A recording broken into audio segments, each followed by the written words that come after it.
پہلے تو میں نے مسلمانوں کے اخلاق سنے تھے، اب تو میں نے دیکھ بھی لیے. پر یہ بتا جب 12,000 آیا تھا جان کیوں نہیں چھڑائی؟ تو حضرت چارہ کاٹتے کاٹتے رو پڑے. فرمانے لگے تو نہیں نہ جانتا یہ بیٹیاں سانجھی ہوتی ہیں، پتہ نہیں نا. میرے رسول پاک نے تو حاتم تائی کی بیٹی کے سر پہ کپڑا رکھ کے کہا تھا بیٹیاں برابر ہوتی ہیں. تو یہ نہیں پتا جب اس کی 6 بیٹیوں کی شادی ہوئی ہے میرے اندر روحانیت کتنی بڑی ہے. فرمایا پھر 12,000 آیا ہے تو 2-4 بچیاں پھر گئی ہیں. تجھے نہیں پتا میں اندر سے راضی کتنا ہوں، میں تیری نوکری کرتا رہوں گا، پتہ نہیں اللہ کتنی بیٹیوں کو بیاہ دے گا. اتنا رویا وہ عیسائی کے پیروں میں بیٹھ گیا، کہنے لگا بابا میں نے تیری مخالفت کی ہے پر تیرے قریب آ کے پتہ چلا ہے کہ تو بہت اونچے اخلاق کا مالک ہے، اور اگر تیرا یہ مقام ہے تو تجھے اخلاق سکھانے والے محمد عربی کی شان کتنی ہوگی.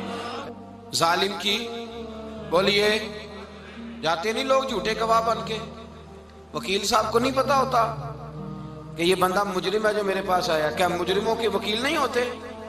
بولے تو اس کو پتہ نہیں ہوتا وکیل صاحب کو کہ یہ صاحب مجرم ہے میرے پاس مقدمہ لے کے آئے. اور اگر بے ادبی نہ ہو جائے تو میرا خیال ہے قاضی عدالت کو بھی پتا ہوتا ہے کہ مجرم کون ہے اور مظلوم. میرے نبی پاک صلی اللہ علیہ وسلم نے اس قدر زیادہ سختی فرمائی اس مسئلے میں. فرمایا جس کو پتا تھا کہ فلاں آدمی ظالم ہے، ظلم کر رہا، پھر وہ ظالم کا گواہ بنا یا اس نے ظالم کی مدد کی، کتنی کی؟ شارحین لکھتے ہیں چاہے اس نے ایک جملہ بول کے کی، چاہے ایک، سارے بولیے، چاہے ایک غریب کو اس نے ظلم کیا تو کہتے ہیں علاج یہ سی، چاہے ایک جملہ بول کے کی. شارحین اس حدیث کی شرح میں لکھتے ہیں ایک جملہ بول کے چاہے مدد کی. جس بندے نے کسی ظالم کی مدد کی کسی مقدمے میں یا کسی صورت میں اور اسے پتا تھا یہ ظالم ہے، میرے نبی پاک صلی اللہ تعالی علیہ وسلم فرماتے ہیں اگر اس نے مدد کی، ابھی ظالم کی بات نہیں ہو رہی، ظالم کے مددگار کی بات ہو رہی، اگر کسی نے ظالم کی مدد کی تو حضور فرماتے ہیں خدا بھی اس سے بری و ذمہ ہے، رسول بھی اس سے بری و ذمہ ہے. سنبھال کے رکھے اپنی نمازیں، قربانیاں، حج، زکوٰۃ سنبھال کے رکھے. اگر ظالموں کا مددگار ہے، الیکشن آ لینے دے، آپ کو نظر آ جائے گا کون کون ظالموں کا مددگار ہے، نظر آ جائے گا. اپنی جیب سے لوگ پیسے دے کے ظالموں کی مدد کریں گے، ان کے فلیکس چھپوائیں گے، بورڈ لگوائیں گے، جیبوں سے پیسے دے کے. ہم نے خود آگ لگائی ہے چمن میں اپنے، بے سبب گردشی ایام کو الزام نہ دو. ہم نے خود نور کا ظلمت سے کیا ہے سودا، کر کے توہین سحر شام کو الزام نہ دو. ظالموں کے مددگار میدان میں آ گئے. یہ چھوٹا لفظ نہیں، میرے حبیب پاک صلی اللہ علیہ وسلم نے فرمایا جو ظالم کا مددگار ہے سن لے جو سجن کے ساتھ کچہری جاتا ہے، وہ یاد رکھے جو دوست کا گواہ بنتا ہے، وہ یاد رکھے جو کہتا ہے میں مانگی گیا تھا، مجھے بلایا گیا تھا قبضہ چھڑانے کے لیے کسی غریب بیوہ کی جائیداد پہ، وہ سن لے تو مدد کر کے نہیں آیا، تو خدا کے ذمے سے نکل گیا ہے. رسول پاک نے فرمایا تیرا میرا تعلق ختم ہو گیا، تو ظالم کا مددگار ہو گیا. پھر تو کہتا میں بے چین ہوں، میں بے قرار ہوں، میں آزمائش کا شکار ہوں. پلٹ کے دیکھ تو صحیح تیرا گناہ کتنا بڑا ہے. میرے نبی پاک صلی اللہ علیہ وسلم کا ایک اور فرمان سن لیں، ابن ماجہ ابو داؤد میں موجود ہے. اس حدیث کو آپ نے یاد کر لینا ہے. کر لیں گے انشاءاللہ؟ سارے کہیے انشاءاللہ کر لیں گے یاد. حضور صلی اللہ علیہ وسلم نے فرمایا اگر تو ظالم کی مدد کرے گا نا، یہ لفظ دل کی تختی پہ لکھ لینا، یہ مکافات عمل ہے، مکافات عمل دنیا، ادھر کرو گے تو ادھر بھرو گے.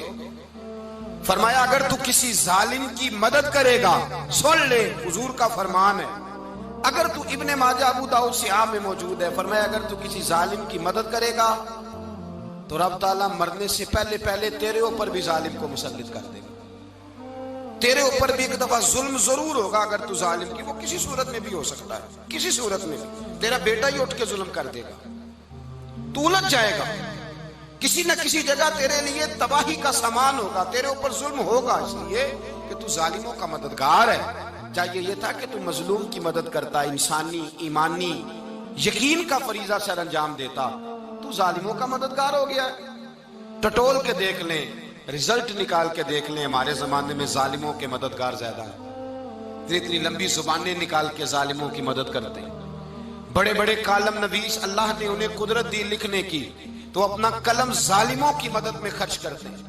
وہ لوگ جن کو اللہ تبارک و تعالیٰ نے قدرت دی، ہمت دی، طاقت دی، کچھ لوگ ان کے حلقہ احباب میں، وہ اپنے لوگوں کو استعمال کر کے ظالموں کی مدد کرتے ہیں، ظالموں کی مدد کرتے ہیں۔ میرے نبی کریم سید عالم نور مجسم صلی اللہ علیہ وسلم نے فرمایا، اگر تو نے ظالم کی مدد کی تو جب تک تو توبہ نہیں کرے گا رب تجھ سے ناراض ہی رہے گا۔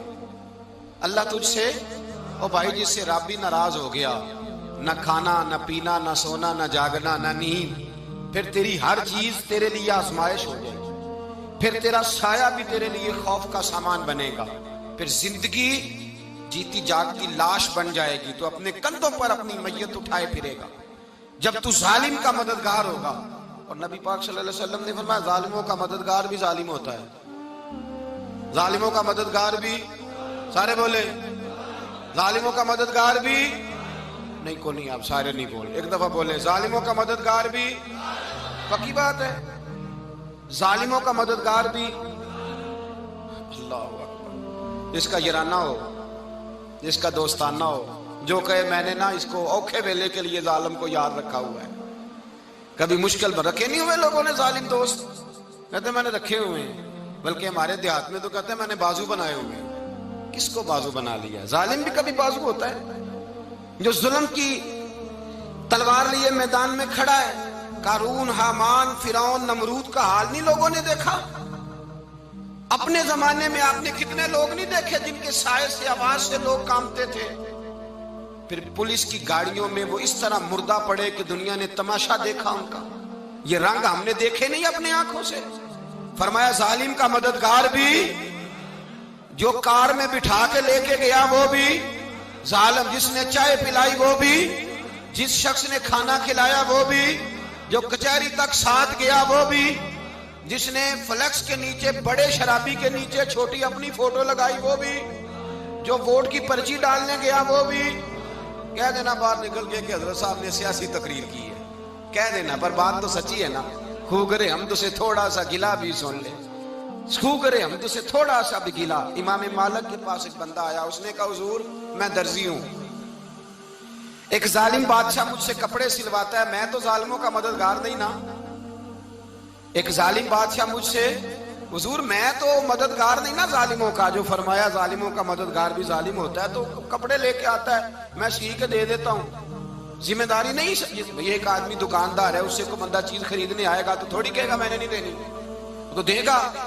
کوئی بندہ اگر کسی شخص سے کوئی کام کہتا ہے جو اس کی فیلڈ ہے، اس کا شعبہ ہے، اس کا معاش کا وہ سلسلہ ہے، کہتے ہیں یا رسول اللہ صلی اللہ علیہ وسلم ظالموں کا مددگار بھی ظالم، حضور نے فرما دیا۔ تو امام مالک سے بندے نے مسئلہ پوچھا، دل کی تختی پہ لکھنے والی باتیں ہیں، کہا حضور میں درزی ہوں، ظالم کپڑے سلواتے ہیں، میں تو مددگار نہیں نا۔ امام صاحب کہنے لگے نہیں، مددگار تو وہ ہوگا جو تجھے سوئی دھاگا فراہم کرے گا، تو تو پورے کپڑے سی کے دیتا ہے، تو تو خود بہت بڑا ظالم ہے، تو پورے سوٹ سی کے دیتا ہے، تو تو بہت بڑا ظالم خود ہے۔ مددگار تو وہ ہوگا جو تجھے دھاگا دے گا، جو تجھے بٹن دے گا، جو تجھے نلکی دے گا۔ جو ظالم سے اتنی نفرت ظلم کر کے بندہ ہے، یہاں تو ہمارے زمانے میں ہیرو بن جاتے ہیں لوگ، ظالم ہیرو ہے، لوگ اس سے ڈرتے پھرتے ہیں، گھومتے پھرتے ہیں، اور بہت سارے کم مزاج لوگ اس کے پیچھے ہاتھ باندھ کے پھرتے ہیں۔ ظالموں کی مدد کرنا، ظالموں کے ساتھ رہنا، یہ ظلم ہے، ظلم، یہ زیادتی ہے۔ میرے نبی پاک صلی اللہ تعالی علیہ وآلہ وسلم نے ارشاد فرمایا، یاد رکھو رب فرماتا ہے میں مظلوم کی مدد ضرور کروں گا، چاہے جلدی کروں چاہے دیر سے کروں، میں مظلوم کی مدد۔ اور حضور صلی اللہ علیہ وسلم نے فرمایا ہے، حضرت معاذ بن جبل کہتے ہیں حضور نے مجھے یمن کا گورنر بنایا، جب میں جانے لگا نا تو حضور نے بڑی نصیحتیں کی، بخاری میں موجود ہے، فرماتے ہیں جب میں پلٹنے لگا تو میرے رسول نے فرمایا معاذ ایک منٹ ٹھہر جا، ایک بات میری یاد رکھنا، اس کو نہ بھولنا۔ کہا حضور کیا؟ فرمایا دیکھنا کسی پہ ظلم نہ کر بیٹھنا، کہیں تجھ سے زیادتی نہ ہو جائے۔ محبوبہ پھر حضور نے فرمایا سن میرے معاذ، میں تجھے گورنر بنا رہا ہوں، زیادتی نہ کر بیٹھنا۔ یا رسول اللہ صلی اللہ علیہ وسلم کیا ہوتا ہے؟ تو میرے کریم نے فرمایا جب مظلوم دعا کے لیے ہاتھ اٹھاتا ہے تو عرش کا مالک کہتا ہے فرشتوں پیچھے ہٹ جاؤ، عرش کا مالک کہتا ہے فرشتوں پیچھے ہٹ جاؤ۔